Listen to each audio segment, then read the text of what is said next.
الحمد لله رب العالمين أخلاقه وأفعاله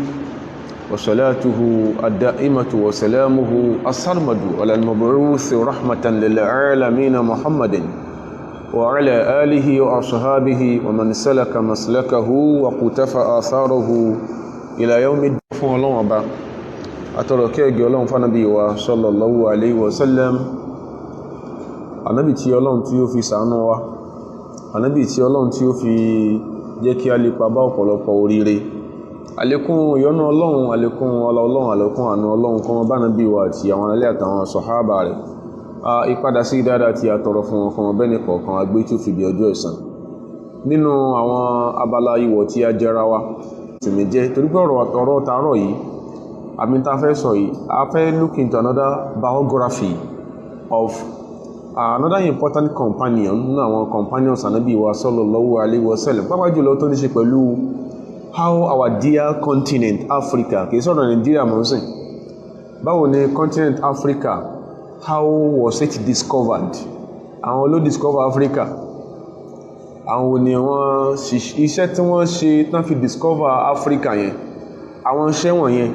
were they disruptive ṣé wọ́n wá discover Africa in order to impose like you do say Islam and its teachings lórí àwọn èèyàn àbí wọ́n discover Africa láti liberate Africa nítorí kó sọ pé afẹ́ntafẹ́ máa sọ yìí kó fi gba sísọ òun náà ni lónìí tí ẹ bá sọ yí pé ìyàwó àsùpá kò wù yín fẹ́ ẹ sì máa rí pé àsùpá ó sì fẹ́ máa báyàwó yín sí pa tàbí ìwà kíyàn máa sẹ́yàn kíyàn kan máa sọ tí ò dá ń pa èèyàn táwọn èèyàn máa ń ṣe gbóntá lè pè ní animalistic tendencies lára àwọn èèyàn ìwà ẹran ẹni tí ò sí ọ tí ẹjọjà tó ló ń bínú ẹ ẹni tó máa ń pa ẹ̀sìn ẹ̀ tó wáyé pé ẹ̀sìn ẹ̀ tó máa ń pa ẹ lọ́wọ́ jókòó lé lórí olóhùn ṣèwádìí olóhùn kọ nǹkan lẹ́ ń pa ẹ̀ téèyàn bá sọ pé èèyàn fẹ́ ignore àwọn èèyàn báyẹn it is only the unnoticing ones láàrin wa that will be adversely affected tó dáwọ́ pé àgbàtà náà sọ̀rọ̀ sí àṣefèsì nígbà wọ́n sọ àpá àṣesáwó in tó bí àwọn kan wọ̀nyí nìyẹn ó di ní ẹlẹ́ẹ̀kejì in most cases not to straighten historical records histories are rewritten lọ́pọ̀lọpọ̀ tó bí mi lọ́nà bí wọn ò ṣe jẹ́ bọ́dà kọ́ níwèé kó fi gbóyè àgbà àtúnkọ̀ tó rájọ fà á bẹ́ẹ̀ làwọn kan kọ̀ọ̀kan tá fẹ́ sọ ó di point méjì point ẹlẹ́ẹ̀kẹta ó ní wípé tá bá sọ̀rọ̀ ń pa how the contemporary United States of America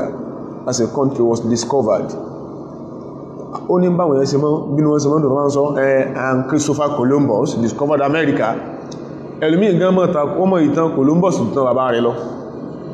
ẹlòmíì ó mọ ìtàn Columbus ju ìtàn màmá ẹ̀ lọ so bá ṣe máa ń sọ wọ́n sọ as if pé America was discovered on a platter of gold wọ́n ní sọ àwọn ruins tó bá lọ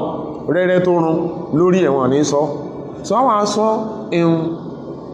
juxtaposition bí wọ́n ṣe discover Africa orí táwọn tó discover ẹ̀ tí wọ́n ṣe fara alára òdúdú àwọn olú discover ẹ̀ tó yàtọ̀ sí tèmi àti ẹmọ ń kà níwèé àbí tá a mọ́ ń kọ ìyẹn ló bí ọ̀rọ̀ ìní kí la fẹ́ sọ ń pa iná ni a fẹ́ sọ ń pa Uqbatu bin Nafi'in al-Fihri radiyallahu ta'ala anhu that important companion sàbí Ànábì sallam tó ṣe pé Ọlọ́run gborí ọwọ́ rẹ̀ discover Africa bó ló ṣe discover ẹ̀ kí ni nǹkan tó fílẹ̀ ní imprint lọ́dún wo làwọn ìbò amúnisìn ni wọ́n dé náà implant tí wọ́n ò sí lẹ́sìn ìyàtọ̀ mẹ́lá ní kan mọ́yàn sí ìyàtọ̀ mẹ́lá ní kan device a religious way of life fún yàn ẹ bá kọyín lẹ́sìn ẹ kárẹ́sìn lára ti ẹ̀ náà náà ẹ bá sọ yín pọ́ pé tó sọ fún pọ́nà báyìí lágbàdọ̀dọ̀ Ọlọ́run tó ní báyìí lọ́lọ́run ṣe rí in tó pè nílànà ẹ̀sìn ó yẹ kárí lára ẹ̀ láàrin ọdún wo làwọn ilé West Africa kìíná ṣe ọdún wo ni àwọn tí wọ́n wá dá Africa rú gbogbo tó ń bálẹ̀ ní ìtọ́kasí tán rún láfríkà pẹ̀lú oríṣiríṣi ìpàdé oríṣiríṣi meetings tí wọ́n ń ṣe ọdún wo ni wọ́n dé kí wọ́n bá ń lẹ̀ sáà bá nǹkan kan lẹ̀ ni in tí wọ́n bá ń lẹ̀ àwọn ló filẹ̀ kí lé táwọn ṣe dán tán bá ń lẹ̀ yẹn rú tán ṣe filẹ̀ èyàn ni gbogbo nǹkan yóò mọ́ padà mọ́ clear àwọn wrongers passions táwọn kan mọ́ clear àmì táwọn kan mọ́ sábà hip around Islam àti Mùsùlùmí ìkan bẹ̀ ní ẹmọ̀ ó ti di it as an endemic argument ní Nigeria, especially from certain quarters. Ibi tí wọ́n kọ Portuguese sí as a language kí ń àtàkì, ibi tí wọ́n kọ Spanish ní tàbí Spanish kọ òkè fọ́ olórí wáyé tí lábá sí mọ́kàn mọ́ ìyàwó rẹ̀ mọ́ra rẹ̀ lọ́wọ́ ságbédé yẹn. Anything Arabic is demonized nínú tá bára wáyé. Anything Arabic ó ti wá di tí ó fọ́yàn lórí. Bẹ́lú mi bá ń jẹ́ posterity kan sọrú bátùnbọ̀tán rí ó ṣe jẹ́ àwọn àfáà sọ máa pé in àdúkà wà wọ́ àdúkà law an ruqadil ghaflati àríkọ̀dúkà báyé bá ń pẹ̀ gan rẹ̀ tán bú ọ tán láàlì rẹ̀ tán sọ ọ̀rọ̀ sí tó lè sí ọ létí. wọ́n ní law an ruqadil ghafla táyé pé látàrí kan ti bá àtàọ́ jí ni náà se ń bú ọ àríkọ̀dúkà wọ́n èé sọ̀tá rẹ̀ wọn kìí sọ̀tá. They only want to awake you. ìtàwọn náà sọ ó lè má tẹ́ Ọlọ́run torí tó expect ó fẹ́ máa ń sọ tí kò ṣẹlẹ̀ sáwa, ó fẹ́ ká máa dáalé lórí tó ṣẹlẹ̀ sí wọ. táà bá ṣe mistake kan or táwọn miscreant kan nínú wa bá ṣe mistake kan wà á fẹ́ memorialize ó sì fẹ́ ká sọ ń pa tiẹ̀. Uqbatu bin Nafi'in al-Fihri sàbí ànábì ni sallallahu alaihi wasallam. ìlú ìyàwó ni wọ́n ìtẹ́ ẹ̀tú fún ajá managed to discover Africa. tààjọ mọ́ kọ wọn ilẹ̀ mọ́lá wọn kan dé West Africa ń bí wọ́n dé lọ́sàn gan ilẹ̀ ti mọ́. èyí tí wọ́n ṣe tí o mọ́ sábà rán nínú olùmọ́ reference àwọn kan ti wá sáájú tí wọ́n tán ti wá tó ṣe pé àátà báyìí láti organize àwùjọ, báyìí láti gbá àwùjọ kalẹ̀, báyìí ló yẹ kó jẹ́ àwọn ethos àwùjọ, àwọn ló fi foundation ṣe kalẹ̀. èèyàn fúnra èèyàn ti ní preconceived notion bá ṣe ń sọ ẹlẹ́nu kò ní gbà náà ni. bó jẹ́ pé ẹ̀sìn odidi ẹni tó gbé àjàmí subhanallah tó gbájàmí lọ court ó fòdidi ẹbí wọn ṣẹ̀sìn, ó fòdìdí àwọn tí wọ́n jọ ń ṣe profession ẹ̀yẹn ó fi wọ́n sẹ̀sìn bọ́ kò ní yé pẹ̀sìn láwọn ṣe. bẹ́ẹ̀ ló sì lọ́dọ̀ tí ẹ náà ó ti ní preconceived kò sí tẹ́lẹ̀ rí ẹsọ láì àwọ̀ kì í sọ fún yàn kó bá sẹ̀sìn wa sọ fún ọkọ̀ bá ṣe tipátipá. Ọlọ́run ti fẹ̀sìn ẹ̀ lọ́lẹ̀, Ọlọ́run tó fi ẹ̀sìn ẹ̀ lọ́lẹ̀ bí irúgbìn ní bomirin. so ọjà Ìsìláàmù ó ti di ọjà òyìnbó kọ̀mọ́gbẹ́ nìkan ọ̀wá ìta àkànfẹ́ sáfẹ́ sàánú ẹ̀ àfẹ́jí o bọ́lọ̀ lẹ́ntọ́lọ́ ti bínú sí kò tó lọ láti máa jù pé eléyìí òdodo leléyìí fact leléyìí ó wá lè chúùsù tó bá wù ẹnìkan sí ní yọ́dá sí ọ pé ọ̀sá gbọ́dọ̀ ṣe ń tàn sí tipátipá ṣùgbọ́n fact yẹn àná wọ́n ló kí ń gbójú wò. Uqba bin Nafi' al-Fihri radiyallahu ta'ala anhu akíkanjú ni. Kódà gbogbo ìtàn pátápátá yàtọ̀ sí ìtàn tí bọ́ fi rọ́kọ lóyìnbó ìtàn máa kó Uqba ní ó pè ní Fatihu Ifriqiya. ìtàn pè ní Fatihu sẹ́ntọ́ bá ti ń kápá wọ́n sí the liberator of Africa, the emancipator of Africa. wọ́n pé ìwọ̀n náà máa kó òòlé pé British colonial authority of Africa wọ́n náà máa. Neither could you ascribe the emancipation of Africa unto the French. Omori burúkú tán dá liberators Africa, ọmọ òfò tí wọ́n dálẹ̀ ní Southeastern Africa, Southwestern Africa, ọmọ tán dálẹ̀ lò fún mẹ́, wọ́n náà máa. ṣùgbọ́n àwọn kan tó kórìíre bára Africa láwọ̀ dúdú mọ́ sí wọ́n bá wọn gbé. tí a bá ń wo táwọn èèyàn kọ táwọn èèyàn àbí tán fẹ́ràn ara wọn sọ láwọn circles kan tẹ́mi àti yìí sábà débẹ̀, a rí pé wọ́n fẹ́ sun African náà ni wọ́n rẹ̀ ní dáwọn lákẹ́. Uqba bin Nafi' al-Fihri Fatihu Ifriqiya, the liberator of Africa. gbó ló sì jẹ́ bẹ́ẹ̀ níbo náà kọdú ẹ̀sùnú èbò tó lè kà gbẹ̀ lára mọ́ sọlọ tó ò sáà mọ́ nígbà tó ti mọ́ tá bá sàlàyé fún ọ tó bí tó fi jà ẹ̀kọ́ yẹ kó lè bá fàámọ́ náà Samuel náà jagun náà ó jorí sí ogun náà ṣé David ò jagun ṣé Solomon ò jagun nínú ibi tó ti mọ́ ń kà ó kì í sọ yẹn náà kí fanabi lọ́rùn lẹ́fà ó sámọ̀ ń pa ẹ̀.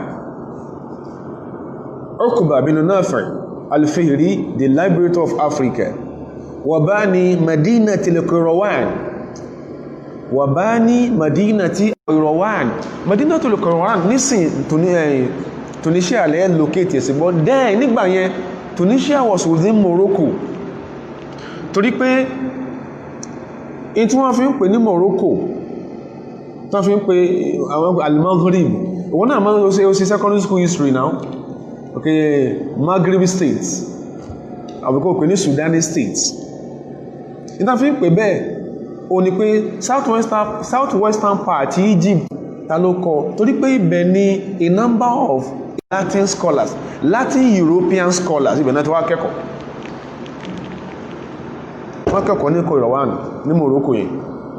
wọ́n sì wá kẹ́kọ̀ọ́ ní Mali Timbuktu bí ní masala Jamiu Timbuktu Central Mosque Mali yẹn was once a university for the Latin European scholars wọ́n wá kẹ́kọ̀ọ́ ń bẹ̀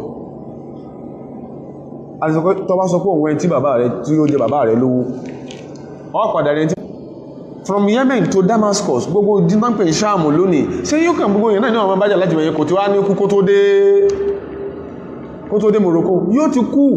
bó ti ẹ̀ bá ti ẹ̀ lè jà tí gbogbo yẹn náà yóò sì kí ni yóò máa bájà bó kí ṣe ti ìjà náà fi discover àwọn cities tí wọ́n discover àwọn societies tí wọ́n discover l'Africa. Qayrawan ọlọ́run kádàrá kó ṣe kó rí ọwọ́ àwọn èèyàn wọ̀nyí ó ní ó ti dìde ní tó fi wà important historically ni pé this Qayrawan you may want to argue for that ṣùgbọ́n tá lè sọ fún wà dáadáa tí wọ́n náà dẹ̀mà tó kìí fẹ́ sọ ta fún òkè kí ni imprint kí ni àṣẹ́kùbọ̀ ìgbìyànjú àwọn tá fẹ́ sọ̀rọ̀ wọ̀nyí kí ni àṣẹ́kùbọ̀ ìgbìyànjú àwọn ìbò amúnisìnjọ́ tó wọ́n dé gbésẹ́gbé ara wọn kí ló sọ in tó sọ dọ̀ta wa lónìí in tó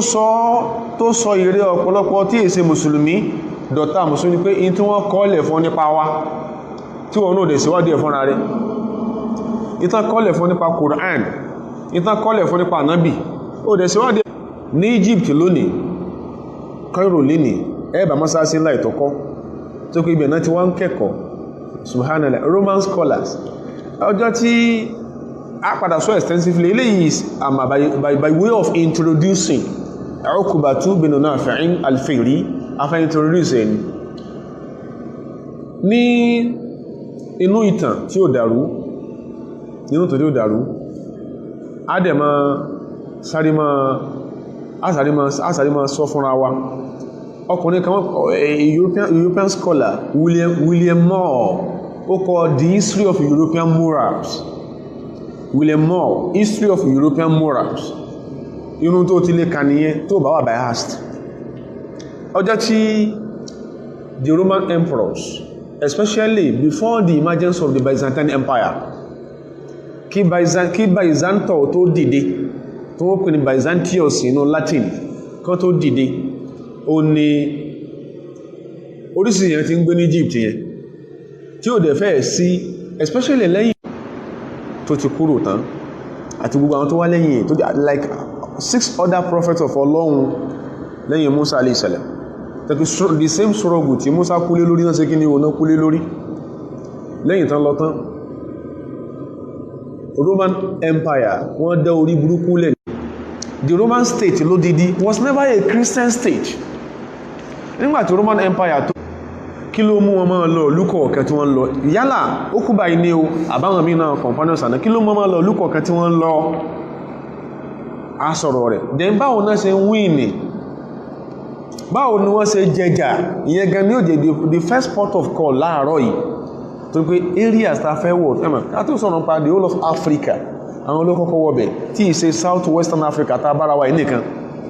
ó lè take one time tó pé ti record straight fún mùsùlùmí tí Islam yìí ò dá lọ́rùn fún mùsùlùmí tí ó ti ka ìmọ̀ ẹ̀sìn kan pọ́n tó gbọ́dọ̀ parí sí mọ́sálásí pé wà láwọn afáyẹ ti pọ̀jù táwọn kẹ́kínú fún akẹ́dẹ̀ mọ́ bá ti wọn gbogbo ká máa sọ̀rọ̀ economy ká máa sọ̀rọ̀ politics ẹ̀ sí wọ́n máa jú ọlọ́wọ́ wọ́n mọ̀ bàjẹ́ kó náà mọ̀ tó mọ̀ politics economy péké torí introduction tàbí iṣẹ́ láàárọ̀ yìí owó alwaliyul mu'minu bí Áfíríkà ṣe rí níjọ́ tí wọ́n débẹ̀ táwọn companions tán wọ́bẹ̀ bá Áfíríkà ṣe rí ẹran pagan enclave láfíríkà pagan enclave ibi tẹ́bọ́ sódó sí náà ni ò jẹ́ tí ò rí beyond Africa ma rò bóyá ẹ̀sìn kan lẹ̀sìn àbáláyé pagan Africa nígbà yẹn was a pagan enclave even beginning with pagan enclave lẹ́sẹ̀ rí pé ìjọ tí Roman emperor ọ̀ká sọ pé the successive Roman emperors tán ráwọn èèyàn wọn lọ sáwọn ìlú ìtàn lọ ń fi agídí gbà wọn ìlú ìmọ́ra ẹlẹ́bọ ni wọ́n Amr bin al-As radiyallahu ta'ala anhu tó liberate àkọ́kọ́ tó liberate Shamu tó liberate Egypt ó wọ Egypt emperor àmì Roman empire rather ó láwọn aṣojú ń bẹ̀ pagan enclave l'Africa ibi tẹ́bọ́ sódó sí ni àwọn táà ń sọ yìí èyí tí mo ti lọ ní pé bá Áfíríkà ṣe rí jọ́nà náà ló ṣe rí dò ní ayére tó ṣe yí pé nǹkan kí nǹkan kún bẹ̀ ẹ̀rí sí ẹ̀mí kẹ́mí kún bẹ̀ tàbí mọ́ forí sí orí burúkú ṣe ra wọn ẹni tí ó bá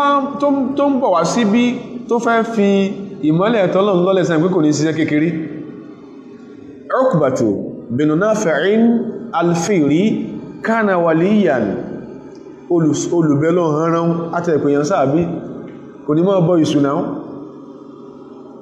olùsílọ́ hanran ni wal waliyul mu'minu olùsílọ́ tó gbọ́lọ́gbọ́ parí and mọ́jẹ́mọ́jẹ́ ipé ìgbọ́lọ́gbọ́ ń bẹ lára rẹ̀ àtàwọn tíìmù tó bá rìn àrí l'Áfíríkà mọ́jẹ́mọ́jẹ́ rẹ̀ sẹ́kù sáájú káwọn ìbò amúnisì tó dá nǹkan tó dé ilẹ̀ ṣe máa rí láwọn areas kan l'Áfíríkà tó ṣe wípé tí ẹ bá rí ààfin ọba nílẹ̀ aláwọ̀ dúdú ẹ rí ojúbọ òòṣà báyìí ẹni tó ń gbọ́ wa tí ò máa ń pàìwò lọ́nà lọ síwádìí ó kéré láwùjọ l'Áfíríkà tẹ́ ẹ̀ ní rí ààfin ẹ rí ojúbọ òòṣà lọ́pọ̀lọpọ̀ ààfin l'Áfíríkà kí lẹ́ rí tẹ́wà ti rójúbọ kí lẹ́ rí mọ́sálásí ẹ̀yìn lẹ́yìn o lè fẹ́ jẹ́ lọ́sọ̀wádìí dáadáa ẹ̀yìn lẹ́yìn lẹ́sùn fún wọ́n sọ fún wọ́n kọ́ lè ìjọsìn yàtọ̀ sí mọ́sálásí sáàfin l'Áfíríkà àti rí lé òsà bátẹ́rí shrine ẹ̀rì mọ́sálásí ìyẹn ń jẹ́ kó yíya wípé wíwá àwọn tá ń sọ yìí ó outlive ó ṣáájú wíwá àwọn tó wá dá Áfíríkà rú lọ́kùnrin ní amúnisìn olùsìnlọ́run ní Uqba bin Nafi' al-Fihri wọ̀sọ́hìbú àdàwàtí almujaba àwọn tó sì ní àsọsẹ́ àwọn tó ní àsọsẹ́ tó wọ́n sọ pé àwọn fẹ́ nǹkan báyìí Ọlọ́run sì dáhùn àwọn fẹ́ láti pierce through wúmú ìwọ̀s wọn lélẹ̀ wọ̀sọ́hìbú logozawat wọ́n à ní stand apologetic in tó gbé wá sí Áfíríkà ó ní tó gbé wá in the process a number of challenges came onto his way inú àwọn ìpèníjà tó ní ni pé láwọn àwùjọ míì l'Áfíríkà yẹn àwọn tí wọ́n láwùjọ ohun tán bá ti dé àwọn ò tọrọ àyè gbé ni gbogbo àwọn tánàbí deploy tán lọ sínú àwọn ìlú láyé wọ́n máa ń tọrọ àyè gbé ni pẹ́dẹ́kùn jẹ́ wọn kára máa gbé bí lọ́kàtàn dáadáa àti mùsùlùmí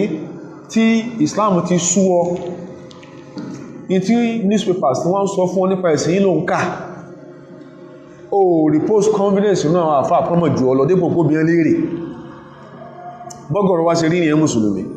a máa ń ẹmà ìwé kúẹ́kúẹ́ kan BSc kúẹ́kúẹ́ kan báyìí ta máa ń níyẹn kìí fẹ́ ká mọ̀ yìí pé àwọn àfáà ìṣẹ́gbẹ́ wa wallahi àwọn àfáà ìṣẹ́gbẹ́ wa àfáà tó bá wọ́ra rẹ̀ náà àfáà tọ́lọ́n bá ṣàánú kò kí ń ṣẹgbọ́ professors ó lè dùnyàn kí èèyàn fẹ́ gbọ́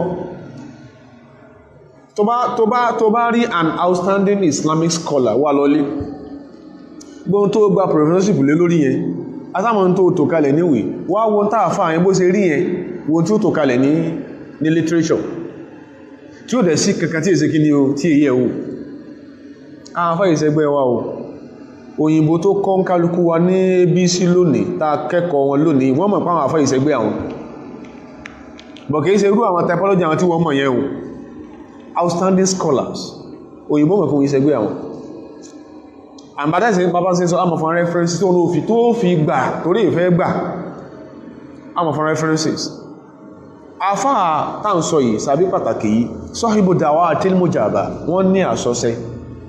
kí ló fún wọn lásọsẹ́ tó bá ti dé ìlú kan wọ́n tọrọ àyè ní pẹ́dàkùn afẹ́mọ̀gbínú ìlú yìí ìtí máa ń bí ogun nìyẹn táwọn sàbí jà o tó dáwò ní stand apologetic wọn ọjà wọ́n jà tó bá ti wá fún wọn ní ààyè láàrin ọdún kan ẹmà wọ́n wàrà wọn wá wọ́n pọ̀ ẹ̀ẹ́dẹ̀ rí organization tí ò sí nínú ìlú tán tọrọ àyè gbé mẹ́ ẹ̀ẹ́dẹ̀ rí láàrin ibi tán bá wà lápẹẹrẹ kan tó súnmọ́ àwọn kan nínú àwọn mùsùlùmí kódà wọn tó ṣe companions inú àwọn tó jẹ́ àwọn tàbí ohun tó jẹ́ àwọn student wọn láàrin Barcelona lónìí sí the province of the France ní France lónìí wọ́n di 20 lọ́tán lọ́bẹ̀ just 20 in number 20 péré ni wọ́n sì ń tọrọ àyè wọ́n súnmọ́ France dáadáa lẹ́kìn pé ní province of the France wọ́n tọrọ àyè gbé within a year 20 wọn ó ti 100 wọ́n dẹ̀ administer nínú ibi tán ra fún wọn tán gbé yẹn wọ́n dẹ̀ administer Sharia law láàrin ara wọn láàrin ọdún kan wọ́n ayé tán gbé ń bẹ̀ dáa ju odi tán gbé ní France lọ tó arouse envy lára àwọn tó jẹ́ France ní France nìyẹn àwọn táwọn ẹmọ̀ kíyàn bá lójú ṣe àbí tí tó yẹ kíyàn ó sì tíyàn bá ń sì í ṣe tẹ́lùmí kan bá dé tó ń ṣe tó yẹ kọ́ máa ṣe tí tó yẹ kọ́ máa ṣe wá fún result ẹn tí ó wà responsible kí ní ọmọ bá ní ẹsẹ ní ọmọ bá ṣe kìíta pé àwọn táwọn fún lẹ̀ 20 ní ọjọ́ wọ́n dọ́ndọ́ wọ́n di 600 wọ́n dẹ̀ administer òfin kan tó yàtọ̀ sófin ta wọn lákùn à ń sọ fún Macron pé Macron is being crazy ó lè dúnwọ́ tó ma báwọn bàbá rẹ̀ ṣe ní pé gbogbo àwọn ẹni wọ́n pa àwọn tí ò bá wọn jagun wọ́n kẹ̀rí pé administration àwọn eléyìí dáa ju tàwọn lọ gbogbo àwọn bàbá Macron àwọn wọ́n pa àwọn people yẹn náà mùsùlùmí yẹn so táwọn mùsùlùmí bá débì kan wọ́n tọrọ àyè ni gbogbo ìtàn ilẹ̀ Yorùbá pátápátá ibi tẹ́ bá bá àfin tẹ́ bá bá wọ́n sá sí láàfin bí málàmù náà ni wọ́n ń pe àwọn tí ó wà wọ́n tọrọ that malam might have come from Mali or from another part of the country it may be a Fulani scholar yóò tọrọ pé ẹ̀dá kan jẹ́ kó mọ gbé ń bí àwọn ọ̀pọ̀lọpọ̀ gbẹ́lẹ̀ Yorùbá tójú wa ti wá mọ́ sí ó lè máa jẹ́ àyàn àwọn àtàrọ́ tó ń kà táwọn jọ sí lábíjẹ́ kọ fún ọ tó sọ di nǹkan gidi ó súnmọ́ kó lọ́pọ̀lọpọ̀ gbà wàhálà ó máa ṣẹlẹ̀ láàfin tí agbára òsà àtẹ́bò nìká wàhálà máa ṣẹlẹ̀ láàfin tágbára òsà àtẹ́bò nìká ó ní kán lọ pé àwọn àmọ́lé wá kán lọ pé àwọn Fúlàní wá kí ní wọn tán máa ń kà ní ó kà lọ́ọ̀bẹ̀ láwọn tó bí ọ kí ní wọn tán máa ń kà wọn ní máa ń kà ní tó sì bá lọ́pọ̀lọpọ̀ gbà mọ́sáṣí láàfin nìyẹn ìyẹn láwọn ìbú amúnisìn dàrú torí wọ́n fi ẹ̀sìn kan bójú tún èdè ẹ̀sẹ̀ lẹ́sìn yẹn ìtàn dàrú nìyẹn Uqba bin Nafi' al-Fihri al-Waliyyul Mu'min ọ̀rẹ́ ayọ̀ Ọlọ́run rán Sahibu Da'wati al-Mujaba tí wọ́n sì ní àsọsẹ́ wa Sahibul Ghazawat in tó bí ogun rẹ̀ kánra máa gbé jẹ́jẹ́ wọn ẹmọ̀ wọ́n mọ̀ bí wọn nígbàtí Islam sọ pé kó dílé pa wọ́n mọ̀ bí wọ́n pọ̀ sí àwọn tán fún wọ́n lẹ́wà pé wọ́n fẹ́ máa jẹjà wọn lọ fún òsì jẹ́jẹ́ ní kankan lọ àwọn yóò àfẹ́ wò pé káwọn ó clamp down ní ẹ lórí mọ́ ṣe fáwọn mùsùlùmí ní France tí mo sọ ṣe ń gbà tó wá fẹ́ pa mí tí mo sì rí pé wọ́n tó yọwọ́ ọjà sí mi ò lè dá mi mú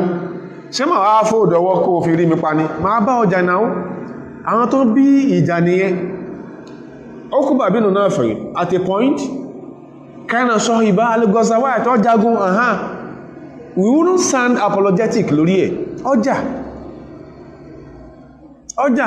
bóyí wọn náà ṣe mọ̀ pé ọ̀pọ̀lọpọ̀ ìlú táwọn òyìnbó amúnisìn tí wọ́n padà wọ̀ bóyá France ní o bóyá Germany ní o bóyá Portugal ní o bóyá Spain ní o Spain àti Portugal ti ẹ̀kọ́ rí búbá Africa gan Spain and Portugal wọ́n kó fòbá Africa gan tẹ́lẹ̀yìn lẹ́yìn ní France àti Britain dínà Belgium wọ́n kó rí búbá Africa pọ̀ wọ́n dé kìí sí pé wọ́n àtọ́rọ àyègbè wọ́n náà mọ̀nà wọ́n àtọ́rọ àyègbè wọ́n sọ pé àgbè ibi tipatipa wọ́n sì pé ó ní èèyàn tán pa náà ilẹ̀ aláwọ̀ dúdú yìí wọ́n dẹ̀ wà lẹ́yìn táwọn táà ń sọ̀rọ̀ wọn láàárọ̀ ìtàn ti lọ ni wọ́n wá lẹ́yìn tó yẹ kó gun ni àwọn táà ń sọ̀rọ̀ bá kó Áfíríkà yóò ti jẹ́ a purely Islamic state àwọn èmi ní France, Spain, Portugal wọn ni rí bẹ̀wọ̀ náà àwọn kan máa gbé ṣùgbọ́n ibi tí ìsọba ti rí mùsùlùmí ẹ̀sìn rẹ̀ yóò máa ṣe gbogbo tí ó jẹ́ aspect ayé òun lẹ̀sìn ti kọ yóò máa dáyé ẹ̀ ṣe kódà mùsùlùmí lè gbé láwùjọ tó ṣe pé òfin tán ń lò èsè kò ṣe ṣẹ̀ríà tí mùsùlùmí ò dẹ̀ ní problem ẹ̀yin náà lè mọ́ dáwà láàlẹ̀ wọ́n ti ń fẹ́ náà orí búùkù náà ní Austria ń sìn àwọn ní ò dáwà láàlẹ̀ ẹ̀yin lẹ́ẹ̀lọ organize àwọn èèyàn kankan lọ dáràn kan wá jẹ́ kó sim Islamic wọ́n jẹ́ kí ọ̀nà yọ fẹ́ mú àwòrán Islamu láti lè fi bá mùsùlùmí àwùjọ ẹ ló kọjẹ́ àwọn eléyìí wọ́n bẹ̀rẹ̀ wọ́n nígbà tó túnbọ̀ ó di ìjà ó di kí ní ó bá jà lọ wọ́n ìtẹ́ tún fàájá lórí èèyàn mú di bìdì ó bá jà lọ ìwọ́n sọ pé ó ní ẹni tó bá ní free mind kọ̀yẹ́ kó máa jà wọ́n sì gbalẹ̀ bàbá rẹ̀ sọ́n pé kéèsì mẹ́ ní ọmọ Supreme Court lóní kọ̀yẹ́ kó gbé lọ kóòtù tó bó ní free mind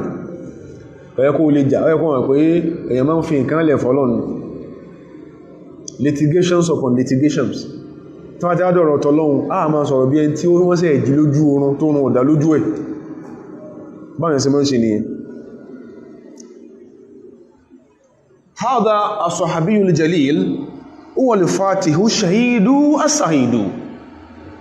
liberator ni al-Fatih liberator ni lásán sọ pé gbogbo kan náà lọ́wọ́ kọ́lọ́mọ fi ìbò ká tán fẹ́ fi ìbò kọ ìtumọ̀ al-Fatih nínú dictionary ìbò tó gbé dání àbí nǹkan ìbò wọ́n pè ní warrior so that war tán so mọ́ warrior yẹn ní bẹ́ẹ̀ ní fẹ́lómi lórí pé you see wọ́n máa jagun kiri they are warmongers ó bá ń kọ́ lábáwé tú Fatih sí jagunjagun emancipator avenger gbogbo tí ó kan ànábì wa sàṣẹ́làm tó fi tí ànábì fi dọ̀tá rẹ lónìí torí ẹ̀sìn rẹ ni àwọn tí wọ́n tí Damascus tí Jerusalem lódìdí tí wọ́n bẹ̀rù tán ṣe darí ẹ̀ níjọ́ta ànábì yìí máa jì wọ́n never Christians wọ́n sì ń jẹ́ Christians àti Jews ìyànú Jerusalem ni bọ̀nábì fìlì fún wọn ní Madina tiẹ̀ ó fìlì fún wọn ó liberate wọn lákọ̀ọ́kọ́ ó tún wá sọ àsọọ́lẹ̀ fáwọn companions pé tó ń bá kú tán the people in Jerusalem the Christians and Jews there should be liberated by you ìwọ kanyẹ so tó wọ́n tó fi èbó kọ́ fún wọn pé al-Fatih ní warrior fún tí ń bínú ní emma on whose behalf did the prophet fight all those wars ta ló jà ń torí ẹ̀ mẹ́rin ló jà ń torí mùsùlùmí gan mẹ́rin ló jà ń torí mùsùlùmí torí rẹ ni láti ní ìwọ fúnra rẹ make yourself a friend to Islam bá Islam sọ̀rẹ́ ká nǹkan tí Islam kọ ní language tó dá tí Islam fi kọ ó rí beyond your nose you shall see beyond your nose ó tó bá tẹ́ pé ìtàn sọ fún náà ló fẹ́ máa sọ ẹlòmí ọ̀bá mùsùlùmí lórí tó wá ti rí ìwọ̀ ọ̀daràn ní ọmọ wòyí ó lè mọ́ ní I don't want to deal with them they are killers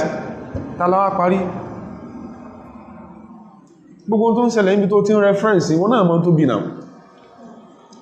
èmi àti ẹmọ tó bí Sandinista ní Cambodia wọ́n sì ti a Catholic ìjọ tí ń pàrọ̀ Cambodia kó wá sọ pé Christianity ní ká máa pààyàn orí ìtàwọ̀ ọ̀dàrúbáhùn Sandinista the former Cambodian leader was is still alive, is a Catholic ó sì ń para Cambodia ṣé ká sọ pé káà máa sọ bí wọ́n ṣe máa ń sọ̀rọ̀ bí ẹran pé Christianity ló ní ká máa pààyàn àwọn oníṣọ́bá yẹn a rí pé Sandinista yẹn ó ń pèrè ní Christian ni ó ń fìyẹn ṣe cover fún ulterior motive so ẹni tó rí ẹ̀bá pé yóò lè analyze nǹkan the way it should be analyzed kò ní máa mọ́mù lómù Uqba bin Nafi'in al-Fihri huwa al-Fatihu ash-Shahidu al-Sa'idu liberator emancipator ni ash-Shahid orí ipá liberate ìlú orí ẹ̀ ló kúlé lórí as-sa'idu ó sì soríire kódà sahibul athari al-hamida ó sì ní imprint tó pọ̀ ó ní orípa tó pọ̀ ó níwọ̀n tó pọ̀ lórí àwọn àtàjá Áfíríkà lẹ́yìn yálà jẹ́ North Africans ní o àwọn akásọ́pá jẹ́ White Africans ní o àbá jẹ́ Black Africans àbá jẹ́ Colored Africans nítàbádí ajẹ́ àwọn lè níwọ̀ lórí wa ibi táàtì bẹ̀rẹ̀ láàrín láti sọ pé ìkìyí tí wọ́n jẹ́ tó jẹ́ káwọn oṣù oríire tí wọ́n ṣe a sọ pé gbogbo àyíkọ́ ni wọ́n dé tán ti jagun ọ̀rọ̀ lásán níta wá ṣe lélẹ́yìn kọ́dà lọ́pọ̀lọpọ̀ ọgbà subhana gẹ́bí Victor Robinson ṣe máa ń sọ yóò sọ pé àwọn Europeans ló invite the Muslims from Baghdad kí wọ́n liberate àwọn ní Spain ìwọ̀n tí wọ́n sì ń kà ní pé wọ́n lọ jagun sọ déètì yẹn sọdún yẹn ẹni tán bá jagun Spain tán fi wọ́bẹ̀ ṣe Abdurrahman Ad-Dakhili tó yẹ pé ogun ló lè kó Baghdad sóò ní òtún gógun lọ Spain but ìtàn wa lẹ́ka sọ pé in most cases histories are rewritten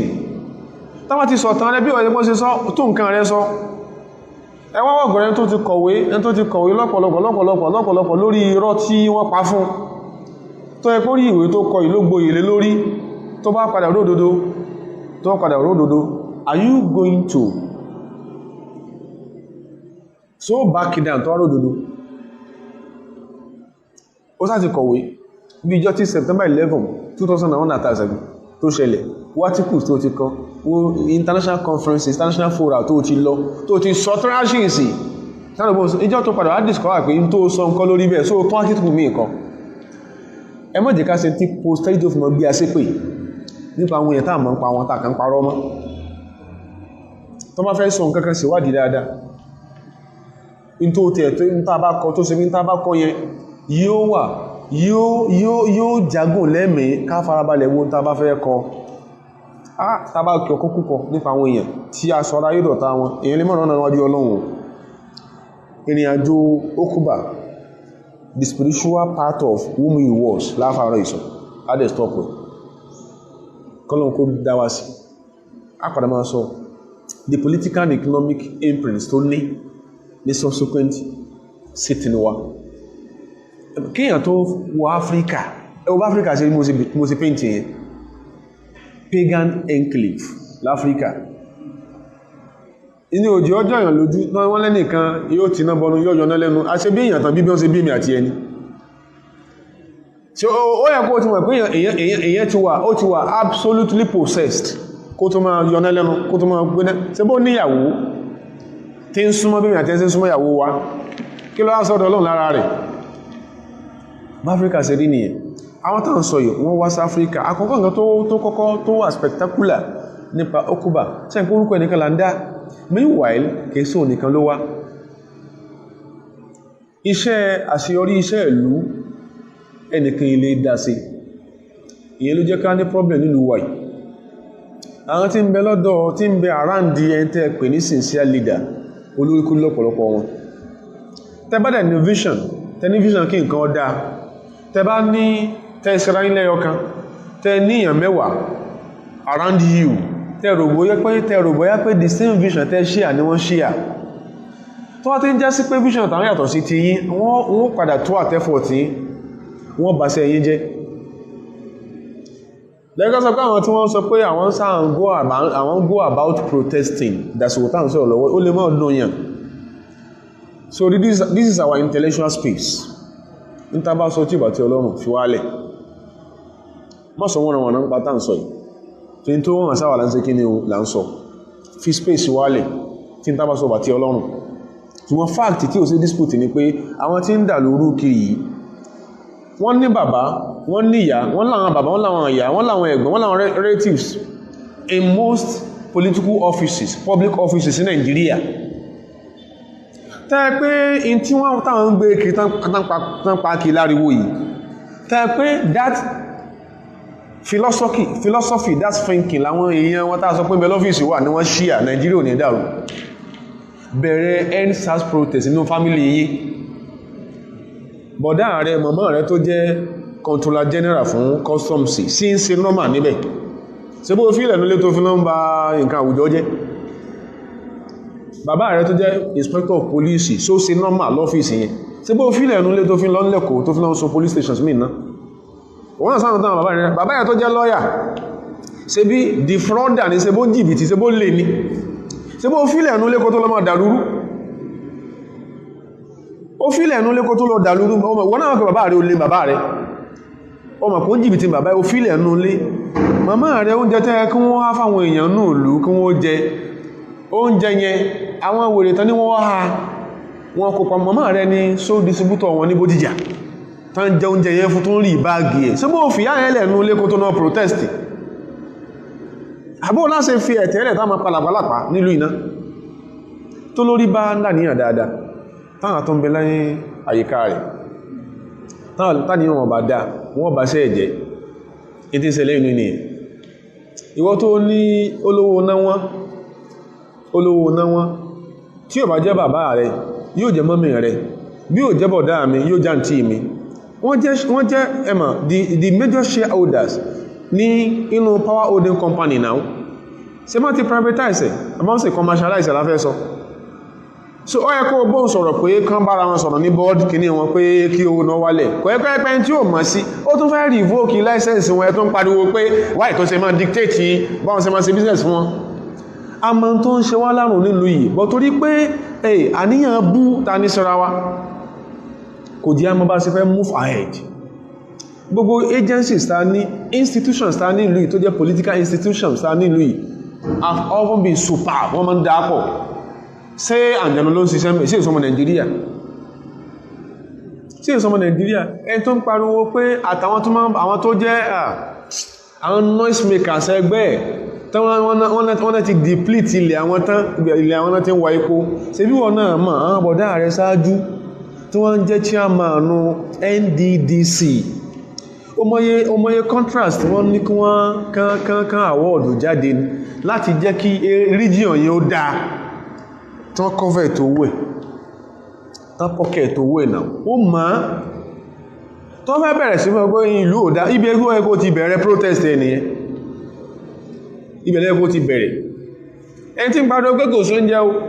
tamadiká empower àwọn èèyàn nílùú especially in the southwestern region tàbára wáyìí ọ̀rọ̀ wá ti ẹ̀ lékún lẹ́ Yorùbá yìí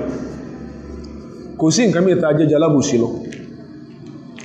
refrigerator tí wọ́n fi empower àwọn èèyàn márúwá tó yẹn empower àwọn èèyàn ṣe bí àwọn kan ló kó pamọ́ ọmọ Yorùbá kan náà kó kọ́ bá wọn tún ta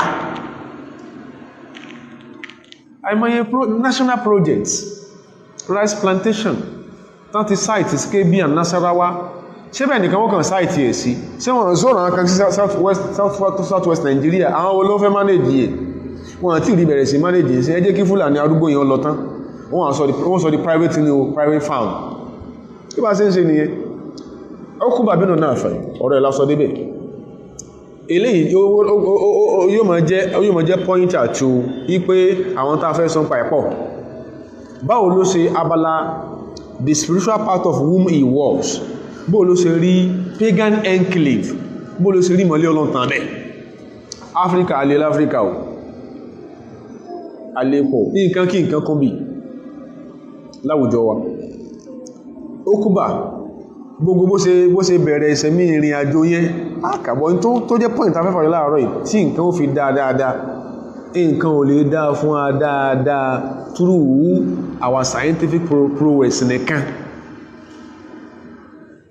kìí ṣe robot lásọ pé gbogbo bí ó ṣe mọ́ function wọ́n ti ṣe sí àìṣe robot nìkan ni scientific progress pé èèyàn láwá ta ní adẹ́dà kan tó lọ́pọ̀lọpọ̀ tí ó sọ fún wa pé ta bá ti ṣe nǹkan kọ̀ọ̀kan ó ní nǹkan kọ̀ọ̀kan ta gbọ́dọ̀ ṣe ó sì ta bá ṣe nǹkan kọ̀ọ̀kan ó ṣẹlẹ̀ sí wa so àkíyèsí ṣe robot mọ́rùn bá lè gbé ayé by science alone mọ́mọ́ rẹ̀ ṣeré tàbí pé à ní gbáyé by science alone a gbọ́dọ̀ gbé ayé by the teachings of a particular religion ní tó bá jẹ́sìn yẹn wọn náà ti wádìí ẹ̀fọ́nra ẹ̀ tá bá sọ̀rọ̀ ẹ̀sìn a sọ̀rọ̀ nǹkan tí yóò jẹ́ imprint péyàn lẹ́sìn ìtọ́kasí péyàn lẹ́sìn kí n tọ́ka sí ẹ̀ that is spirituality ẹ̀sìn ó kọ bó ṣe faragbolẹ̀ fọ́lọ́run ìwà faragbolẹ̀ fọ́lọ́run rẹ ni ó mọ̀ rí pé òun bá Ọlọ́run commune nípa pé àwọn tọ́lọ́run sọ pé tó bá ti ṣe èyí ó ṣòfò ó lè sá fún nípa pé tó náà bá pe Ọlọ́run níbi ṣe ń jẹ́ yóò ṣe kí ni yóò dọ̀ lóhùn Ọlọ́run yóò fún yàn láwọn kan yẹn lọ́fẹ̀ẹ́ how did Uqba come about that bó ló ṣe rí yàn ṣe alákọ̀ọ́kọ́ sáàrà Uqba wà máa má ẹ̀hùn tó fi mọ̀ nìyẹn Uqba àtàwọn tó ń bẹ pẹ̀lú ẹ̀ ila al-mawdi'i alladhi ikhtarahu li bina'i al-Qayrawan wọ́n lọ síbi tí wọ́n city tí wọ́n tán kọ́ Qayrawan sí lónìí ní Tunisia yìí wọ́n lọ síbẹ̀ wa kana makanan kathira al-ashjar àyè tó sì pé oríṣiríṣi ó ní landscape tó tẹ́ wọn lọ́rùn igi wà ń bẹ ewébẹ̀ ó wà ń bẹ wa ma'wa lil-wuhush ibi tá bá ti rí igi tútù ewé tútù kókó tútù a máa rí àwọn ẹranko abìjà ń bẹ al-wuhush wal-hayyati wal-dhi'abi ejò oríṣiríṣi ejò wal-dhi'abi àti kókó bí àárín yẹn ṣe rí nìyẹn ibi tán kọ́kọ́ ìwọ̀n àṣì ní Tunisia lẹ́ni ibi tó fẹ́ lò mẹ́ ní pé táwọn pé àṣẹ Ọlọ́run mọ́ ń gbọ́rọ̀ èèyàn àṣẹ tí èèyàn bá fara gbolẹ̀ fọ́lọ́run kìí ṣe bí pò ṣàṣeyọrí ilé iṣẹ́ tó wà kìí ṣe tó dípò ní first class nìkan má ṣe mistake àìmọye first class tó yí pé bàbá fi ilé iṣẹ́ dá wọn wọ́n jẹrun ni àìsìmọye third class careers tó ṣe yí pé pẹ̀lú bẹ́ẹ̀ lọ́hun bẹ́ẹ̀ bá fi ilé iṣẹ́ dá wọn ilé iṣẹ́ òbírú yóò bígbà ibi tí Qayrawan wà lé níyẹn Tunisia lé níyẹn kana makanan lil-wuhush ẹran gbogbo nǹkan kí nǹkan láwọn ẹranko ló ń bẹ̀m̀bẹ̀ wal-hayyat oríṣiríṣi ejò wal-dhi'abi oríṣiríṣi àwọn kòkò ló ń bẹ̀m̀bẹ̀ láwọn àwùjọ yẹn níbi tí wọ́n tẹ́ tí Qayrawan ńlá lé ní Egypt ní Tunisia lé ní falamma ra'a ashabuhu hadha al-makan nígbà táwọn tí wọ́n tẹ̀lé Uqba débẹ̀ tán rí àyè yìí pé síbi táwọn ó gbèrè khafu min as-siba'i wal-hayyati wa ghayri dhalika min dawabil ard ẹ̀rù ń bà wọ́n ẹwọ́n rẹ́kọ́ àbìjọ́ pa àwọn jẹ tán àwọn ejò sán wọn jẹ tán àtàwọn ẹranko burúkú míì tíbi táwọn wà yìí ibi tó ṣe pé ìtàlẹ́pẹ̀ ní tropical region ni oríṣi àwọn ẹranko táwọn rí wọ́n pa àwọn dìdàkúdà wa kana fil jayshi ma'a Uqbata ibi tí mo lọ gangan méjì ni point tó pàtàkì inú àwọn tí Uqba kó wá ní rẹ́gímẹ́ntì yẹ wásáàyè yẹn ó ń bẹ nínú wọn 15 rajulan min ashabi rasulillah àsìkò kèsò nìkan ló lẹ́gbẹ̀ẹ́ Africa àwọn 15 nínú àwọn companions Ànábì ló tẹ̀lé Uqba wá àwọn 15 míì nínú àwọn tó jẹ́ àwọn companions Ànábì sẹ́sẹ̀lẹ̀ ló tẹ̀lé Uqba wá so ẹ wo teamwork gbogbo àwọn táwọn sọ tán pẹ̀lú sàábí Ànábì bí Uqba sí jẹ́ sàábí làwọn náà jẹ́ sàábí wọ́n ẹmà vision ti ẹ̀ kò conflict pẹ̀lú vision ti wọn tí olórí àtàwọn tó ń bẹ ní àyíká rẹ̀ tí vision wọn bá ti wà conflictual wàhálà wọn ṣẹlẹ̀ ní tí ń ṣe wọ́n lù wá nìyẹn sometimes governor lè láníyàn dáadáa kí deputy láníyàn kó máa jalè nígbà míì governor lè láníyàn kó máa jalè kí deputy láníyàn dáadáa sẹ́yìn wọ́n jọ máa jà torí pé they will continually be at loggerheads bẹ́ẹ̀ náà tàbá wù from bottom up bọ́rọ̀ Nàìjíríà ṣe ní nìyẹn àníyàn àwọn tó ń bẹ lókè dá láwọn katemi àti iná mọ̀ àwọn tó fòdí owó tán fi ràn tán fi jí sẹ́bí lẹ́rí lẹ́sẹ̀bí ní palliative dẹ̀sẹ̀ media houses wá nílẹ̀ Yorùbá táàtí rìpọ́ọ̀tù nígbàtí COVID-19 tó wà kánámọ́ ọlọ́run táà sọ pé wọ́n fún ọmọ Haúsá ní palliative àtowó táwọn olórí NTA tẹ́ẹ̀tí sorí sísin tó lè set Nigeria blaze níjẹ́ wá gbọ́pọ̀ àwọn tí náà gbà wọ́n ti ta ńkọ́ ẹ̀tún story kọ́ ẹ̀tún so àwọn iṣẹ́ kan bẹ́ tó gbé tíyàn bá ṣe ayé èyàn ó da èyàn bọ̀ lọ́n dáadáa àwọn iṣẹ́ kan bẹ́ tó gbé tíyàn bá sa àwọn iṣẹ́ yẹn tíyàn bá fọ́ ní dáadáa ṣe ayé èyàn ó dàrú èyàn ò sì ní bọ́ lọ́n dáadáa irú iṣẹ́ bẹ́ẹ̀ ni journalism wẹ́ tọ́ọ̀ bá ṣe pẹ̀lá níyàn dáadáa tọ́ bá ga tó lókìkí láyé nídìí ẹ̀ táníyàn ìrò dẹ̀ dámbẹ̀ a ò ní bọ́lọ̀ dáadáa o èyàn ní bọ́lọ̀ dáadáa o a sọ lódodo pé wọ́n fún wọn lóúnjẹ àwọn nìkan náà fún lóúnjẹ àwọn èèyàn ti ẹnìkan ó ti ẹ̀tọ́jọ́ tán fún ara Katsina ní palliatives wọ́n fẹ́ lè yìn Buhari mọ́ pé ara Katsina ti gba palliatives náà wọ́n ti ń gbowó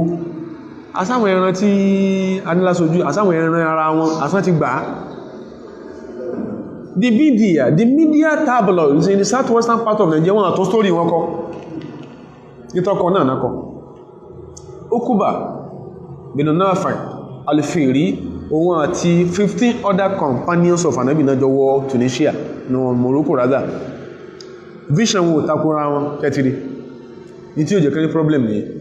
ìrí àsùntá wọn kò takora wọn ó dé ní àwọn tí wọ́n tẹ̀lé kálíbà pé how close they were to the era of the Prophet sallam àwọn yòókù lẹ́yìn òun àti 15 others yẹn àwọn yòókù wasairu dhalika tabi'un wọ́n jẹ́ student àwọn companions ẹ wo vision táwọn gbé wá sí Africa nígbà táwọn sọ fún ìyẹn kẹnu wọ́n sọ fún Kúbà yìí pé a lè gbébi tó kó àwa yìí béjò bá sán wọn pa ìkòkò ó jí àwọn láàyè tàbí kẹ́rin ọkọ̀ àbìjọ́ ó ségin kan fàwọn sóún jẹjẹ fàdáà Uqbatullah subhanahu wa ta'ala Uqba belong àwọn olórí ìtawà la ilaha illallah ẹn tí àánú Ọlọ́run gbé débi ipò agbára for the first 4 years ó lóun fẹ́ padà síbẹ̀ lọ́dún mẹ́rin ẹ̀kejì wọ́n tó dì wó yí ẹ̀jẹ̀ yẹn tó fi wẹ̀ councillorship lásán wọ́n bó ṣe rí wọ́n náà wó ṣe rí ìwọ gẹ́ rí bó ṣe rí yẹn ẹ̀rù wá ń bà ọ́ ẹ̀rù àtúbọ̀tán ń bà ọ́ oun gán ti mọ̀ pé àwọn ti pledge ipáyé wọ́n dáhùn pé wọ́n látúbọ̀tán wọ́n ti pledge torí kíni àwọn ìtàn rí fada'a Uqba belong wa ja'ala ashabuhu yu'minuna ala du'ahi bó ṣe ń ṣàdúà wọ́n dojúkọ igbó tí Morocco yẹn náà lónìí ni wọ́n dojúkọ gbó yẹn ló ń sàdáwọn ikú sàmì inú àdá olóso ibi tí mo lọ ní pé mùsùlùmí tí ó láṣeyọrí èyíkéyìí àwùjọ tí ó láṣeyọrí má pariwo pé our society is secular and should be secular irọ́ burúkú ni a ṣe mọ́ àlè sọpá àbọ́lọ́run rẹ káyíkáyé wọ́n dá bó láṣe kọ̀yìn sọ́lọ́run táyé wọ́n wà dá kò sí constitution náà láyé kò sí constitution náà nínú constitutions àwọn countries ní Europe tó mọ́ tí kò wà tainted with religiosity lọ́ọ̀ka section 1 the first page section 1 British Constitution ìtàn kọ́ lẹ́m̀bẹ̀ ó ní tí wọ́n kọ lọ́ọ̀ka section 2 the first page section 2 Norwegian Constitution ó ní tí wọ́n kọ́ bẹ̀ Argentina lọ́ọ̀ka ti Peru lọ́ọ̀ka ti Iceland lọ́ọ̀ka ti Scotland lọ́ọ̀ka ti Spain lọ́ọ̀ka ti France ó rí tí wọ́n pè ní wọ́n pè ìlú wọn ní kí ni o secular so tó máa ń sọ pé those European societies are secular wọn ò secular ìwọ ni mọ̀ rẹ ọ̀ka wọ́n sọ fún ara pàwọn wà secular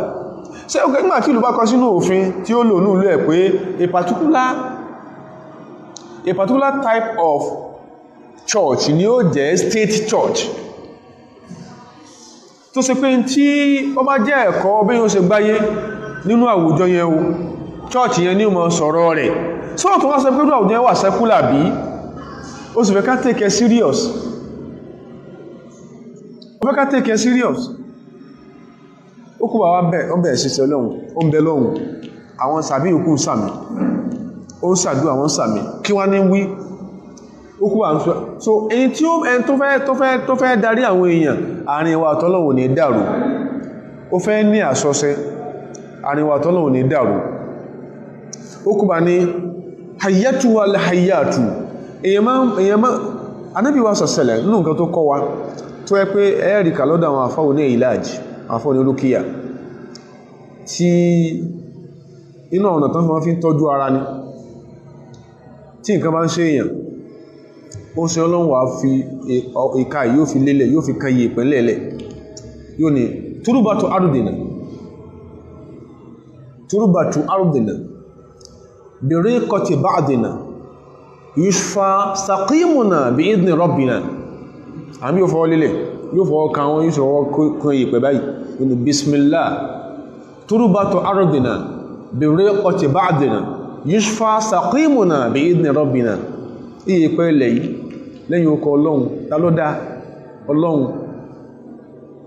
túrúbà ìyẹ̀pẹ̀ ilẹ̀ wa yìí برقة بعضنا tí ìtọ́ wa ìkàn يشفى سقيمنا يشفى سقيمنا ọlọ́run ó fi mú ìwòsàn wà bẹ́ ń tára rẹ̀ ọ̀yánú wa bí ìdní rọ́bìnà pẹ̀lú àwọn ọlọ́run wa ìkànnìyàn ó kú wà ń sọ pé ayyatu al-hayyatu ẹ̀yin ejò tẹ́ ń bẹ́nu ogbó yìí wọ́n tí wà fáà dí o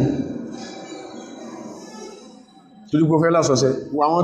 tó jájú wa Áfíríkà ń bí wà áfáà tó ń pariwo pé ẹ̀sìn àbáláyé òun lẹ̀sìn àwọn bàbá wa sẹ́lẹ̀bọ̀ làwọn bàbá ti yẹ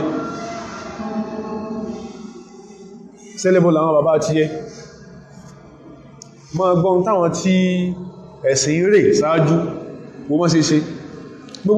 gbogbo phone calls tó mẹ́kì àtàfà àti pastors gbogbo phone call tẹ́ mẹ́kì yẹn ẹn tẹ́ ń bá sọ̀rọ̀ tí ò kọ̀ sí lẹ́nu sọ́lọ náà ló jẹ́ ọjẹ́ ẹn tó gbogbo ní ayámọ́ bàbá yìí ní ìsìn bàbá sọ́lọ ló pè sí àwọn ẹni àná Africa was a pagan enclave fúngbà táwọn ilé ìdébí wáwo tó wọ́n sọ hayyatu al-hayyatu was-siba ẹ̀yin ejò tẹ́ ń bẹnu ogbó yìí ní Morocco yẹn náà ni o ẹ̀yin ejò àti ẹ̀yin ẹranko abẹ̀ tẹ́ ń gbé nínú ogbó yìí nahnu ashabu rasulillah àwátá dé yìí àwa gbà nàbí gbọ́ ọmọlẹ́yìn ànábì làwa farahalu tẹ́tìrí kí ló fi ṣe tawassul ó fi ìmánuhu bí nubuwati Muhammadin sallam lè ṣe tawassulu nánú ashabu rasulillah àwọn táwọn wò yí ọmọlẹ́yìn ànábì ní àwọ farahalu anna sẹ́tìrí ẹkù láàrin fún wa fa inna naziluna torí pé a fẹ́ máa gbé bí farahalu anna ẹkù láàrin fún wa fa inna naziluna a fẹ́ máa gbé bí wa man wajadnahu ba'da dhalika ẹni tàbá tó wá lọ rí lẹ́yìn tá ti àpìlì sí yìí ẹ ma tàbá tó rí inú yí lẹ́yìn eléyìí qatalnahu àpáni sáwọn àwọn tó respect ẹranko ogbó ní òní respect ẹ̀mí èèyàn àwọn tó respect ẹranko ogbó pé ẹ dákun afẹ́ máa gbé bí o ẹ̀sùn wájú o torí pé ìbágbépọ̀ èèyàn àti ejò kò lè possible ìbágbépọ̀ èèyàn àti kìnìún kò lè possible àwọn tó respect tí bí táwọn èèyàn bá fẹ́ jẹ́ ìkà kí ló yẹ kó ṣe ẹ yẹ ká pa gbogbo wọn nìyàn àwọn afẹ́ máa gbé bí o èèyàn àti ẹranko kò lè jọ gbé pọ̀ ẹ̀sùn òkè fún wa o torí pé tẹ bá ń bẹ láàrin wọ́n ẹmọ̀ fọ́sẹ́ sí wá ẹni tàbá tún padà rí inú yá pa o àwọn tó àpìlì sẹ́ranko wọ́n lè mọ́ dẹ́mìyàn lé gbòdò náà ó kúbà sọ báwọn ìgbò sọ́tán ní tó jẹ́ ìmọ̀ wà náàdọ̀rọ̀ nas ba'da dhalika àwọn ìwá wò lẹ́yìn ìgbà yẹn ila amrin ajib àwọn ìrí ìmọ̀ ó kúbà olórí ìwó ni wọ́n fi ń banu pásítọ̀ ìwó burúkú ìwó tí ò lè kanlẹ̀ àbá ìwó ẹ̀tù lọ́wọ́ rẹ̀ sọ́n pẹ̀tù jẹ́ ní àwọn èèyàn rí amòrún alẹ̀ ọ̀nàdọ̀rọ̀ annasu ilẹ̀ amòrin àjíbin fọkọ̀dọ̀rọ̀ àwú àsìbà wọ́n rà àwọn ẹranko àbìjá yẹn those wild animals takhruju wọ́n bóòdé kú ònú ogbó wọ́n sì ń lọ tamil ashbala wọ́n di ọmọ wọn dání wàldíìbà yámìlù járùwà wíkókò ń di ọmọ ẹ̀dá ní wal hayyati táàmìlù àwòládáha ejò ń di ọmọ ẹ̀dá kún sí náà wọ́ kúrò ní ogbó yẹn ẹni tó sọ pé ó wà very similar to experience Amr bin al-As ní Egypt ológun náà kó Áfíríkà ọ̀pọ̀lọpọ̀ textbooks tán kọ lórí African political thought ẹlùmí ọkọ̀ ẹ̀sùn wo pé kọmọ jù bẹ́ẹ̀ náà lọ tọ́bọ̀ ti daspite yìí yóò láwọn kan yóò pọ̀ ní the Arab colonizers ó jẹ́ bẹ̀rù àtúnbọ̀tán kí sáré mọ́lẹ̀ bà lánà mọ́lá sáwọn tó àpíl sí ẹranko ní òní àpíl sí èèyàn and in most cases àwọn èèyàn ló ń àpíl sí wọn kí wọ́n sáàrin àwọn a letter got to Umar from the people of Egypt pé kúmọ̀rù wọ́n liberate àwọn náà wọ́n kọ lẹ́tà sí wọn ni tẹ́ẹ̀dẹ́ Damascus Jerusalem yẹn wọ́n kọ lẹ́tà sáwọn àwọn sàábé ni àwọn ejò wọ́n bóde inú igbó wọn kọ mọ́ dání. Ibi tá a ti lọ ni pé Africa as a pagan enclave, ẹwọ́n tí ó kú bà dánwò mẹ́. Bíyàn bá fẹ́ darí ìlú má máa pariwo kí àzáìdì secular àwọn tó gbá jùlọ. Ọjọ́ tí Constantino tó ọmọ yẹn Constantine làwọ́ pè ní òkèwú ìjú tó fẹ́ tó rí torí gbogbo imprint àwọn wọ̀nyí ó náà làwọn yẹn rí an emperor like Constantino nítorí nìyẹn pẹ́ẹ̀pẹ́ ẹ̀sìn tó kún fáwọn alárúbáwá yìí tó ló ń wo réètì tí Islam fi ń spread. Àwọn sì rẹ̀ lẹ́bọ̀ làwọn lẹ́yìn káwọn fagbára gbàlú òlù wọ́n fagbára gbàlú ni wọ́n sọ capital Roma tí wọ́n fi Constantinople capital Roma wọ́n fi sí Turkey láti ibo síbo àwọn fagbára gbàlú ni. So wọ́n pé nǹkan kan mìí kún ẹ̀sìn this Muhammad from the desert kí ló kún religion lédè oronú bá yí káwọn fẹ́sẹ̀ kan àwọn gbàlú ni wọ́n dẹ̀ ní ìsìpẹ̀tà ará àdúgbẹ̀. Ó kúbà ó fi gbólóhùn Ọlọ́run pé àwọn nǹkan ìbóòdè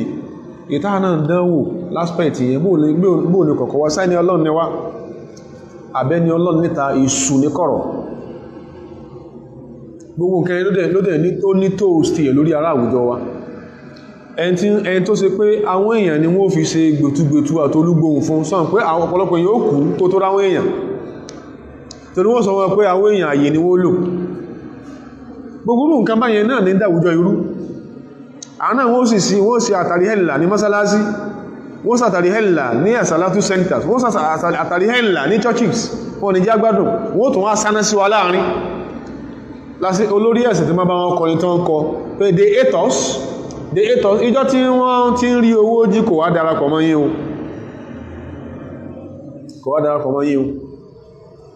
This is a part nǹkan méjì ni irú èèyàn wo làwọn èèyàn yìí. Ó kúbà ó sàdúà àdúà gbà. Nígbàtàwọn ẹranko yẹn tán túrùpù jáde ó sọ fáwọn yòókù pé kúfù anhum ẹ gbọ́dọ̀ fọwọ́ kàn wọ́n o. Ẹ wo àsọsẹ́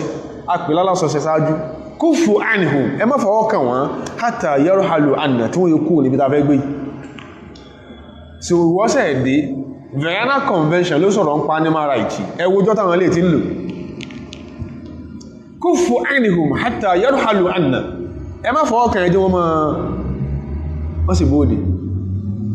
Àsọsẹ́ báwọn ló ṣẹ̀dá àsọsẹ́ inú ìwé Ọlọ́run náà ti rí àsọsẹ́ wa kana Uqbatu min al-atqiya al-mukhlisin nínú àwọn olùbẹ̀rù Ọlọ́run olùsọ́lọ́run ó ní Uqba kama kana mustajaba da'wa ó sì jẹ́ tó ẹpẹ́ tó bá sàdúà yọ́sẹ̀ àdúà tí wọ́n sí wọ́n tó rògbò ń ṣe àti wọ́n tán ṣe fún tó rògbò ń jẹun ní tí wọ́n sàdúà sí fún ọ̀tọ́ jẹun lẹ́yìn ọdún méjì ó padà wà rẹ̀ àbí lẹ́yìn ọdún díẹ̀ ó padà wá òfò ó padà sí ọ́ àwọn náà mọ̀ kí ló sọ̀rọ̀ ilé lásọsẹ́. Nǹkan méjì tafẹ́ sọ lónìí nìyẹn. Alákọ̀ọ́kọ́ àwọn tíìmù tó bá ṣiṣẹ́ wọn jàmbá ẹ̀. Tíìmù ẹ̀kejì ni pé wọ́n lọ́lọ́run. European colonizers àwọn lọ́lọ́run. Ìjọ tí àwọn European colonizers dé subhanallah ìjọ tán wọ Áfíríkà wọ́n lẹ́sìn wọ́n kàn jẹ́ Christian names ni. Tán bá tún fi bishops tán fi pastors dógò sáwọn churches tán kọ́ sí Áfíríkà wọ́n fún wọn dógò káwọn lè kán lè bá jẹ́ their fellows in crime ni wọ́n jẹ́ ń colonize ni lọ́ọ̀ká how Europe wanna develop Africa ó lè máa fọ́ olórí ọba bẹ́ẹ̀ ṣèkà the record of the house ó bá ń tà sọ ibẹ́ ìjọ tí European colonizers dá Africa yálà the Portuguese or the Belgians or the Spanish or the British or the French níjọ wọ́n dé with Christian names but they were never Christians tó wọ́n tó kọ́ churches àwọn tí wọ́n jọ máa colonize ni wọ́n kó síbẹ̀ at least èmi ní kọ́kọ́ mọ́ sọ tí mo sọ Desmond Tutu is still alive wọ́n náà sọ bẹ́ẹ̀ South African bishop wọ́n náà sọ bẹ́ẹ̀ náà wọ́n náà wí bẹ́ẹ̀ kí ló sì fà àwọn náà padà rí with insight fáwọn PPO like a blacks ẹ̀kànkàrà flashback àwọn tá ń sọ yìí àwọn lásọsẹ wọ́n lọ́lọ́run Ànábì wa sọ̀sọ̀ níparí táwọn pé kí ló lọ́wọ́ bóòlẹ̀ ń ṣe lè di alásọsẹ torí pé ìtàn sọ̀rọ̀ spiritual party ó kúbà lásọ lónìí ìgbésẹ̀ rẹ̀ kọ̀ọ̀kan involvement rẹ̀ kọ̀ọ̀kan lórí ìlú kan kí bó ló ṣe débẹ̀ kí ló ṣẹlẹ̀ ń bẹ̀ á padà sọ next week bó náà ṣe lásọ̀ọ́sẹ́ Ànábì wa sallallahu alaihi wasallam sọ fún wa pé man qara'a al-Qur'ana ẹ bá máa ń dúnmọ́ tírà Ọlọ́run má sì nǹkan tú fúnra rẹ̀ ìlú táwọn ń bẹ̀ yìí sọ́n pé jọ́ tí Ànábì ti dé Mákà padà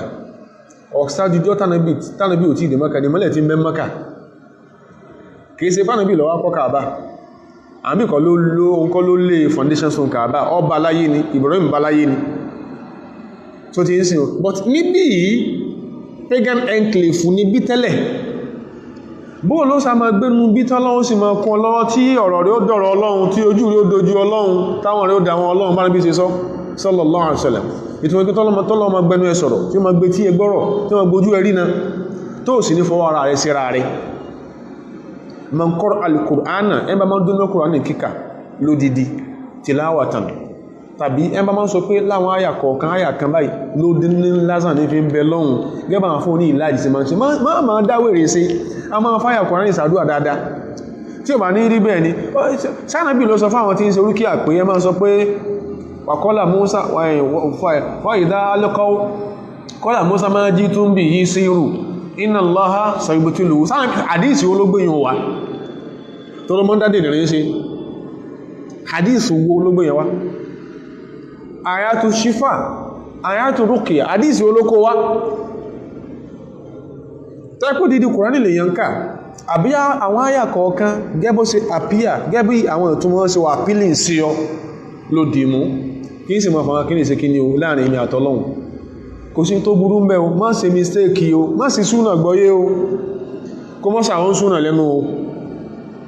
man qara'a al-Qur'ana ẹ bá ń ka Kùránì ní tìláwàtà bá ṣe sọ́hun àbílá mú sí sàlàyé èyí faqad istadraja an-nubuwwa ẹni ẹ ti gbé ẹsẹ̀ lé prophethood ẹ má gbọ́nà mi ṣe sọ́hun ẹni ẹ gbé ẹsẹ̀ lé ìjánà bí Ọlọ́run bayna jambayhi ní ọ̀nà méjì tán gbà jánà bí Ọlọ́run ó ní ṣùgbọ́n ghayra annahu la yuha ilayhi ó ní gbà wáyé o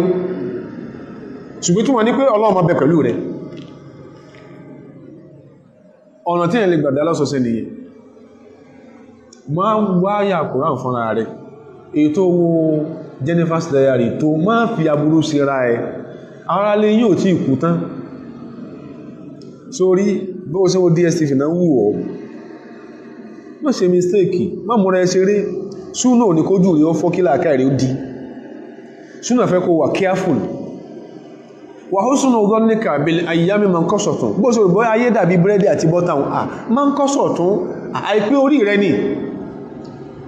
fọ̀gúnnà ṣárọ̀ wà kún mí ní aláwájàlè máa rò pé aburú lè ṣe ọ́ láyé kó lè bá wà circumspect kó lè bá wà careful ìtànàfà sọ ni ẹmbá tí ma ń ka Kùránì tó dínmọ́ Kùránì kíkà abódínmọ́ àwọn àyà kọ̀ọ̀kan tí ma ń fi ibẹ̀ lọ́hun kò sí tó burú ń bẹ̀ faqad istadraja an-nubuwwa bayna jambayhi ẹni yẹn tí ó ti gbẹ́sẹ̀ lé threshold prophethood àwọn bí wá fi alára balẹ̀ pé má jẹ́ kí orí rẹ̀ ojú sí apá rẹ̀ lọ́wọ́ ghayra annahu la yuha ilayhi ó ní gbá wà yìí ṣùgbọ́n màáyíyà Ọlọ́run tán pè ní àsọsẹ́ kíyàn rí kó rí bẹ́ẹ̀ kíyàn sọ kó rí bẹ́ẹ̀ láì fi ìwú ẹtù bánú láì máa fi àwọn kan ìsàlẹ̀ ètè láì máa dú ẹ̀jẹ̀ nǹkan lé nǹkan lórí àsọsẹ́ Ọlọ́run mọ́ bẹ pẹ̀lú rẹ̀ in táwọn ilé ìṣe tó fi lè máa bó didi ẹwọ bí Morocco ṣe rí ngbà yẹn just figure out how large that vegetation tí ó kú bàbá sọ̀rọ̀ bí ó ṣe tóbi tó wá kan emphasize or figure out bí iye àwọn teeming population àwọn ẹranko tó bóde inú gbóhùn mọ́ ṣe rí táwọn bá láṣẹ ilẹ̀ lọ́dọ̀ Ọlọ́run lẹ́sẹ̀ ní bó ṣe ń jẹun tó ń lọ kìníkan stone cold àbí nǹkan stone cold creamery tó mú kírímù mọ́ stone cold stone àbí nǹkan mọ́ níbẹ̀ lọ́hun ayé ò rí báhùn mo ti ṣe the 10th anniversary marriage mi mo ṣe 20th anniversary marriage mi máa ṣàdúà sọ bó tún ṣe ń sọ náà ní sọ kò tí ì dàrú àwọn kan wà bí kí nǹkan sá máa dàrú àwọn ilé ìlà sọsẹ wọ́n sì turn the pagan Africa wọ́n sì turn it around ó sì di the religious Africa ìhórí ìwà jẹ́ religious Africa rẹ̀ láwọn ẹran tó dé tó dàrú ní wọ́n dé so aspect eléyìí la fẹ́ ká dìmú hadith tàdé kóòtì yìí hadith olálàáfíà ni o rawahu al-Hakimu wa sahhaha isnada ó ń bẹnu Mustadrak al-Hakim al-Imam Dhahabi fún hadith ńlá láàfíà ẹ máa wọ́n dúnmọ́ Kùránì kíkà tó ń dún ní ma bọ́lá ọmọ kádàrá kí mọ́sí ọkùnrin gírí ojú ọmọ Kùránì ìka àti ìsáyà kan bá ó sì wá ti gbọ́ yí ó ti mọ̀ látòkèdè lẹ́bùn ní ma ó ti fọwọ́ sóògùn ó ti sú ọ̀ nítorí kó fi ṣe nǹkan rí láyé ló ti sí sóògùn òòrò ó sóògùn ma ń gbó kọwàá jẹ́ má Ọlọ́run kú láyé rẹ̀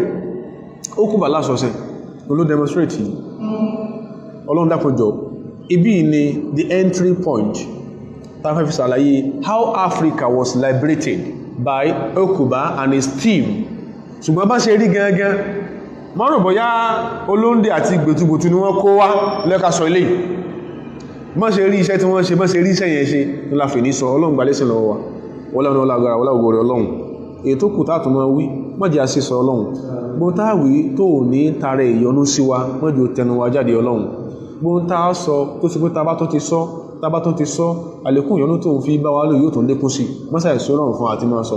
àtàwà àtẹyìn mọ́lẹ̀ akí mọ́ náà ní ọ̀pá jàǹjàǹ má jẹ́ kẹ́ tí ó tú ọmọ sí bí Ọlọ́run ayé wa wọ́lágbọ́lá ògbòrò Ọlọ́run subhana rabbika rabbil izzati amma yasifun wa salamun ala al-mursalin walhamdulillahi rabbil alamin